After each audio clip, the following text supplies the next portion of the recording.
Greetings and salutations, folks, and welcome once again, as always, to another helping of Mr H's Hot Pot. You join me today from a sunny Blackpool, where I've come today to take a look at another Fred Dibnah related location. Now, it's not a chimney today, or anything like that. It's actually the guest house that he stayed when he came for his one and only holiday with his first wife, Alison. Now, the guest house that he stayed in is just behind me here. It's the one with the red door, number 26. Now, back in the 1980s, that was known as the Oregon, and the one next door to it was known as the Toledo, and they look very, very different than they do today. I will show you some then and now shots in a moment, but for a moment we're just going to talk about Fred's holiday. Now, as many of you know who's watched the documentaries, Fred was at the time seemingly henpecked, and his wife was nagging him to go away on holiday. She wanted to go away somewhere like Greece or somewhere warm and sunny climes, but Fred, being typically Fred, he wanted to do the Victorian style of holiday, and he brought Alison and his 3 kids here to Blackpool for a week or a fortnight. It didn't actually state in the documentary how long he'd come for, but the BBC cameras followed him, and they followed him around on a windy beach, and Fred didn't seem to be enjoying himself. Now, Fred did have an ulterior motive when he came here to Blackpool on holiday. What he wanted to do was knock a factory chimney down while he was here, only a small one, and get a part made for his boiler and his steamroller Betsy, which was called Alison at the time, after his first wife. Now, his first wife didn't know anything about this, and she ended up having to foot the ladder for him, and it was filmed and it was shown to the nation as she was there in a cagoule, all wet and looking thoroughly miserable.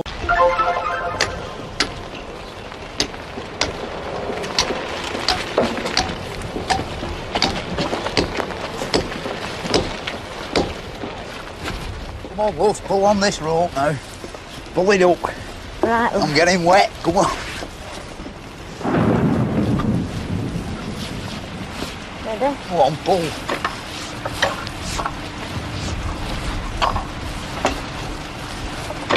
Come on, keep going. Right. Well, you got there a minute. You are? What are you doing? Just get hold of the rope, love. I'm not tall enough. Where have you gone? Wait, I'm not. Go up there again. Don't worry about that. Just stick hold of the rope and pull. Well, now, unfortunately, I don't think that building stands anymore, so I can't show you where that actually was, unfortunately. I think it was all about the Rigby Road area, which has since been redeveloped heavily, and it looks a lot different down that area than it does today. Now, if anybody does know where that factory is and it still is standing, please leave a message in the comments below, and who knows, we may go and take a look at that at some point. But we're just going to take a look now at some then and now shots of this hotel that's in the background, because it looks a lot different than it does today, and I don't think it's a guest house anymore. So I'll show you the then and now shots, and then we'll wrap this video up. So, folks, this is the guest house that Fred Dibnah, his first wife Alison, and the 3 children stayed in back in the 1980s, when the BBC cameras were following them around for the TV documentary. Now, this guest house is located on Lonsdale Road in Blackpool, which is not far away from Bloomfield Road, Blackpool Football Club's ground, and it's near where the tram depots are, near Rigby Road, for anybody who knows the Blackpool area.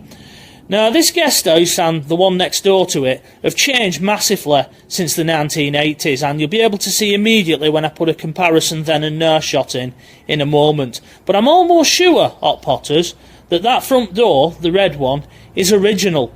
And it's amazing to think that that's almost 40 years old, and that Fred and his family stepped through that back in the 1980s when they was on their holiday.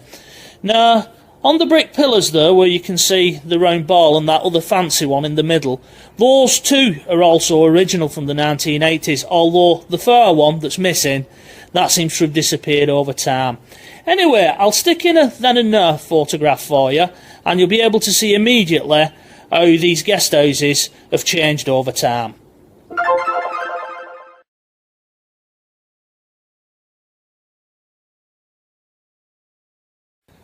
So, folks, as you can see from those then and now shots, the face of these 2 former guest houses has changed massively since the day when Fred and his wife was staying here with the 3 children back in the 1980s. Now, since Fred's stay, it would appear that the owners of the Oregon guest house decided to have stone cladding attached to their walls, and it would appear that the guest house on the other side, the former Toledo, not wanting to be outdone, they decided that they'd get their walls rendered with sand and cement and go a little bit of a cheaper option. Now, speaking personally, I think it's a shame that they've covered up all those lovely, smooth red Accrington stock bricks, and I'm sure that if Fred was to return to these guest houses today, he would just shake his head in amazement at what they've done to them. Now, back in the day when Fred was staying here, the Oregon was owned by Mrs. Helliwell, and I'm sure that Mrs. Helliwell was quite happy having the BBC cameras come down and film the outside of her guest house, and I wonder if she got any custom on the back of Fred's stay here. Now, I am correct in thinking that that door is indeed the original door from the 1980s, and like I said, it's almost 40 years old, that door, and it's a little bit of Fred Dibnah history when you come to think of it. Anyway, I'm going to move on now, and I'm going to do another then and now shot for you. I'm going to move my camera just a little bit past, and I'm going to take a shot down the street looking down towards Bloomfield Road car park. Now, back in the day, in the 80s, Fred had his landy park there, and all the family would have trooped out through that door and got in the landy and presumably drove off up Lonsdale Road to go and knock down this factory chimney that Fred had conned his wife into giving him a bit of a lift with. Now, unfortunately, I need to put my camera right bang where that vehicle is that you can see in the bottom left-hand corner.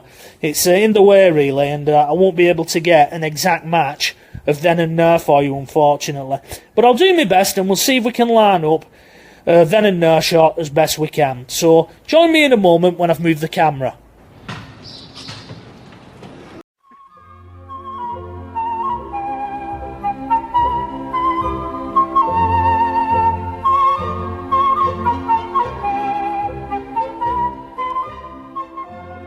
Okay folks, welcome back.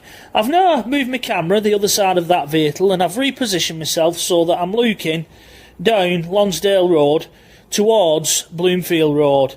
And the scene that you can see in front of you now is exactly the same scene that you would have seen back in the 1980s in the TV documentary with Fred. Now, Fred's landy would have been parked in front of the former Toledo guest house, and it would have been roughly parked all about halfway where the garden wall is. Now, something that I've noticed with actually being here is that this side of the road is actually double yellowed, and it was also double yellowed back in the 1980s when Fred was staying here, so he really shouldn't have been parking his landy where he parked it. It was a little bit naughty of him, but that was Fred for you, wasn't it? Now, unfortunately, because this vehicle is parked where it is to my right hand side, I can't give you an exact match of then and now, but I will put a then and now shot in for you, and it's as close as I can get it for you, Hot Potters.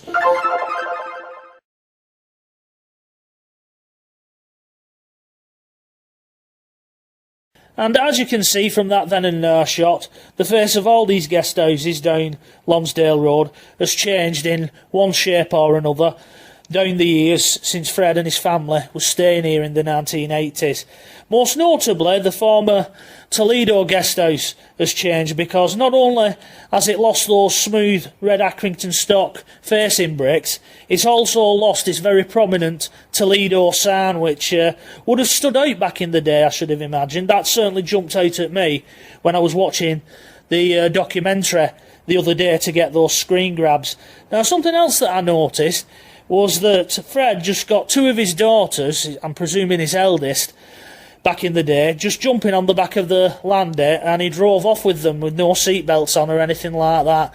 Amazing to think that you can get away with something like that back then, and it's just not allowed today, is it really? But once again, that was Fred.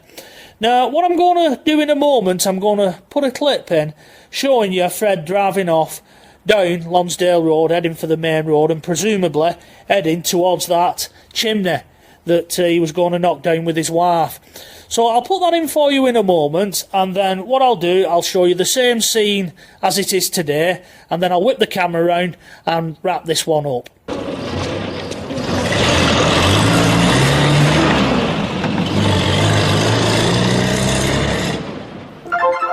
And this is roughly what that same scene would look like today if Fred and his family were driving off down the road in the old Lander.